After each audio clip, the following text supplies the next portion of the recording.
Quería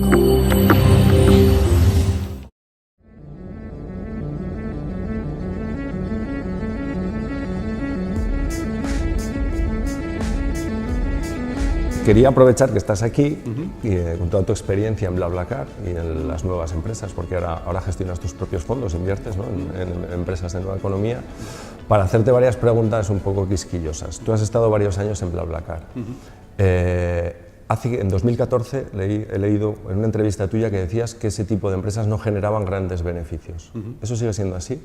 Pues todavía sí, efectivamente, porque de momento en ese caso propio de BlaBlaCar, el beneficio que se saca por la empresa por cada viaje que se puede hacer es mínimo, o sea, que es un par de euros, algo así, a veces un poco más si hay más pasajeros, ¿no? Pero que claramente no es un negocio de grandes beneficios en sí, pero que de muchas transacciones. Y efectivamente de cara al futuro podría ser que sea muchísimo mejor, pero de momento la empresa como tal, todo lo que gana lo reinvierte en crecer más en su negocio y en otros países, con lo cual de momento la empresa no está ganando beneficios, está no en pérdidas, pero gracias a los fondos de capital riesgo que nos apalancan, podemos tirar adelante y hacer crecer la empresa un poco más. Claro, porque la empresa, el negocio en sí, de lo que es gestionar que gente se ponga en contacto para compartir un coche, no da dinero. Pero a la larga lo va a dar, porque a BlaBlaCar, un fondo de capital riesgo norteamericano, le invirtió 10 millones de euros, ¿no? Lo cual ya se da la medida de... Y otras empresas como Airbnb, que es lo mismo pero con pisos, sus fundadores son ya millonarios. Sí. Con lo cual ahí hay un negocio, y el negocio probablemente sean los datos que se van generando, porque BlaBlaCar o Airbnb tienen un montón de datos de un montón de clientes, tanto personales como de las costumbres, los hábitos, los que están dispuestos a pagar. Sí. Eso da un poco de miedo. Sí, pero hay un matiz muy importante, porque los datos que comentas en el pasado y sigue siendo de actualidad, que otras empresas lo pueden hacer, pero hay un compromiso muy fuerte con empresas como BlaBlaCar. Para Airbnb no lo sé cuál es su política y su estrategia a largo plazo, pero realmente que esos datos sean nunca el negocio de un tercero. Eso es una de las cosas que ellos se han comprometido un poco en hacer. Desde el principio, no sé si eso cambiará, pero eso fue el propósito inicial, ¿no? Entonces, de hecho, de momento hasta ahora, hasta que yo estuve en BlaBlaCar, no se ha hecho ningún tipo de acuerdo donde se podía explotar ese tipo de datos. Pero bueno, al final efectivamente es verdad que si tú de una forma extrapolar, y creo que tu pregunta lleva por ahí, es los datos, hay cada vez efectivamente más datos que generamos todos nosotros, o sea que estamos gracias a la tecnología, pues estamos constantemente emitiendo datos con todos los movimientos que hacemos en nuestras redes sociales y en nuestras aplicaciones. Exacto, entonces por ejemplo el genoma humano, el ADN tuyo, de momento ni lo conoces y a lo mejor tampoco conozco el mío, pero mañana se puede digitalizar esto, ya existe esa forma de sacar el ADN y ponerlo en un banco de datos protegido o no. En Estados Unidos, por ejemplo, esa información no está protegida. En Europa ya hay regulaciones y cosas que se están tirando hacia proteger esa información.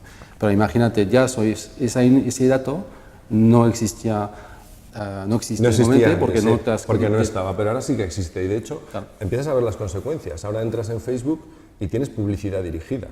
A mí mi hermana me regaló un kit de dibujo hace 3 meses, me puse a dibujar y sorprendentemente me sale un montón de publicidad relacionada con el dibujo. Eso inquieta.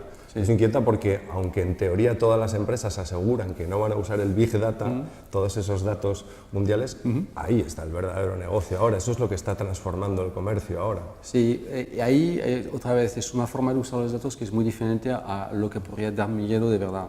Dar miedo de verdad sería que sobre el ADN tuyo, por ejemplo mío, pues que pongamos una tarifa de seguro médico que sea diferente entre nosotros dos, porque tú tienes tendencia a mejor tener más colesterol que yo. Cosas así o en la inversa, ¿no? Y entonces eso sí que podría dar más miedo, porque discriminaría más sobre la persona y la identidad de la persona, sobre las condiciones personales y cosas así. Pero lo que comentas del comercio electrónico, que es verdad que te dice, joder, pues me están siguiendo en todos los sitios, ¿no? Claro, pues que te están siguiendo porque hay un cookie en tu ordenador que dice que tú has visto esta página en ese momento o ese producto, entonces te lo vuelven a intentar colocar cada vez que vas navegando. Es menos, vamos a decir, menos intrusivo y cuando usas realmente los datos tuyos propios. Entonces, efectivamente, ahí yo creo que un papel y un reto importantísimo que tenemos a nivel de la sociedad y a nivel particular es qué hagamos con nuestros datos, qué es, hasta dónde ponemos los límites de esto y ser responsable también. La gente que cuenta su vida en las redes sociales es una forma de dar público cosas que son muy personales. Tú lo haces o yo no lo hago, o a la inversa, y eso es decisión propia. Sí. Pero que todo eso tiene que una parte de responsabilidad y una parte de regulación. Claro, hay una parte empresarial, pero una parte tú como cliente, aunque no consideres que en ese momento estás siendo cliente, todo lo que cuelgues en redes te convierte en un cliente o proporciona datos tuyos como cliente, ¿no? Exacto. Y ahí también hay cierto aprovechamiento de la ausencia de regulación, como la tecnología ha ido más rápido que las leyes. Exacto. Y se ve en sectores como el que has estado, como en BlaBlaCar. BlaBlaCar ha recibido sanciones en Madrid por no tener licencia como transporte de viajeros. Sí, o sea, sanciones no justificadas porque no incumple ninguna regulación, sino que es una interpretación de la ley que ellos hacen, pero que no hace el resto de España ni el resto del mundo. Pero bueno, es un tema de conflictivo, pero no es un tema de no regulación de BlaBlaCar. Pero es verdad que hay otros negocios que a veces se meten en charcos que son pues, antirregulatorios. Entonces ahí es, por supuesto, ver cuáles son las consecuencias, cuáles son los perímetros, y claramente a veces te metes en el negro absoluto y a veces estás en el gris. Y la regulación española, como cualquier otra, tiene sus zonas gris y sí, bueno, la gente se puede aprovechar. Y en este caso lo que tienes muchos blancos, mucha zona de alegalidad. Por ello me pongo en el papel de un pequeño empresario de una compañía de autobuses o en el papel de una pequeña inmobiliaria que arrienda viviendas y me enfadaría muchísimo porque Airbnb no paga tasas, no paga los mismos impuestos que yo y en el fondo me está creando una competencia directísima, ¿no? Bueno, en el caso de Airbnb es competencia sobre lo que efectivamente, a ver, ellos lo que ponen en contacto son personas para que puedan, la persona que incumbe realmente a esto es la persona que tiene un piso y que lo pone a disposición para hacer negocio, ¿no? Con esto. Pero al mismo tiempo el arrendamiento de viviendas es totalmente permisivo, no es una cosa que no existía hace dos minutos. Sí. Airbnb lo potencia gracias a que los datos son más accesibles y más visibles. Cosas que hasta quizás 5 años no éramos conscientes de ello, claro, ni del poder que tenía, ni las limitaciones que tenía. Y por supuesto, a digitalizar el aspecto, o sea, nuestra vida, vamos más lejos en poner dígitos en todos los aspectos, lo que potencia, ¿cómo decir?, creación de negocios nuevos que antes ni los puedes tener. Claro, ahí tiene que actuar el regulador, creo, para efectivamente poner orden. Para poner un orden ahí. Exacto. Pero claro, desde el punto de vista del regulador, me pongo también en su pellejo, la economía colaborativa es algo que al público nos encanta. O sea, a todos nos encanta BlaBlaCar o Airbnb porque si yo tengo un piso, no lo consigo alquilar, lo alquilo a través de Airbnb fines de semana y me saco un dinero que acaba siendo casi el que me sacaría y además puedo hacerlo en negro, hablando en plata. Y lo mismo con BlaBlaCar. Entonces, cualquier gobierno que intente regular contra eso va a tener un rechazo instantáneo del público. Correcto. Habría que explicarle al público el inicio de la conversación que estamos teniendo, que detrás de esos negocios hay otro posible negocio, que es que aunque una de estas empresas no venda sus datos para otro uso, sí que puede crear una nueva empresa donde aproveche los datos que ha conseguido de ahí, ¿no? Exacto. Pero lo mismo que nos pasó cuando estábamos con las carretillas y los caballos y pasamos a los coches. Esa transición fue muy natural para el ser humano, para la humanidad, ¿no? Incluso nadie realmente lo cuestionó, menos los que iban con los que tenían caballos y carretillas. Entonces, ¿qué pasó con esas personas? Pues se tuvieron que adaptar, cambiaron su forma de desplazarse y su servicio, en lugar de tener caballos, pues empezaron a tener coches. Quiero decir que yo creo que es una cosa totalmente normal, efectivamente metemos el foco ahora mismo diciendo, oh, eso es cambiando nuestra vida, porque hay cierto miedo detrás de todo esto, pero es una evolución normal de la sociedad.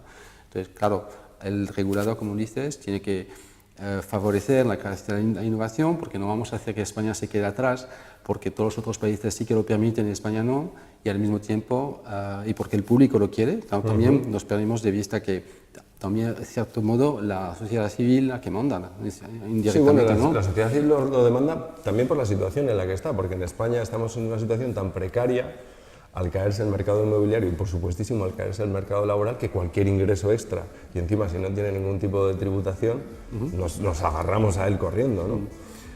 Sí, y en el caso de BlaBlaCar no puedes sacar beneficio con esto. O sea, que es, la filosofía que está detrás es cubrir gastos. Es decir, que por lo menos es como el bote de gasolina, ¿no? Lo haces con tus amigos y eso lo hacías antes, ¿no? Y ahora pues, mira, pues no lo haces con desconocidos o allegados, personas que acabas de conocer en las redes sociales, y entonces puedes hacer ese viaje y compartir los gastos, pero no sacas un beneficio, no te va a hacer más rico o no te vas a ganar la vida con esto. Pero no sacas un beneficio porque en BlaBlaCar, por ejemplo, se revisan los precios que propone cada conductor y se le obligan a bajarlos.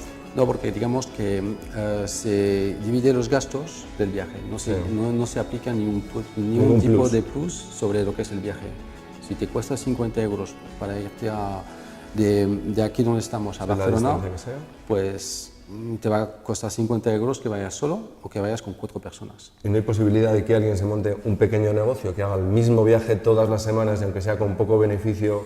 La plataforma lo vigila eso, permite que la gente no sobrepase de un máximo y si te quieres ganar la vida haciendo Barcelona-Santander 3 veces al día, ganando 5 euros cada viaje, pues igual me dices si ganas la vida con eso. Sí, lo que pasa es que ya me pongo en plan paranoico y ¿quién vigila la plataforma? ¿Quién se asegura que la plataforma de verdad es eficaz en eso? Ahí es donde debería entrar la administración, ¿no? Sí, exacto. Y la administración en ese caso, pues de las cosas que nos preguntaron, y verdad que es normal que ellos se preguntan esas cosas y es normal que transmitamos y compartimos nosotros cuáles son las herramientas que tenemos, cómo lo podemos filtrar, cómo lo podemos hacer. Digamos que tenemos muchísimo más posibilidad de hacerlo porque somos un negocio nativo y con lo cual todos los datos que pasan por la plataforma, y en este caso son datos privados, podemos ver si alguien se está pasando o no. Entonces esos filtros los hacemos internamente. ¿Por qué? Porque no nos interesa que alguien saque beneficios. ¿Por qué? Porque no es el planteamiento de la empresa, porque si alguien saca beneficios, pues sabía que es una actividad ilegal en ese caso, porque caería pues, en lo que justamente nos denunciaron, con lo cual no nos interesa y lo hacemos apuesta, o sea, creamos todas las herramientas necesarias y suficientes como para que esas situaciones no pasen. Y si pasen, pues también hay que decir que también la responsabilidad de la persona que lo hace. Claro. ¿Vas a participar ahora en los debates de la COE de Cantabria?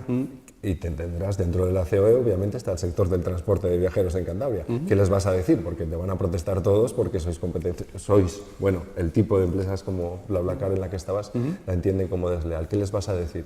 Es que es un transporte como otro.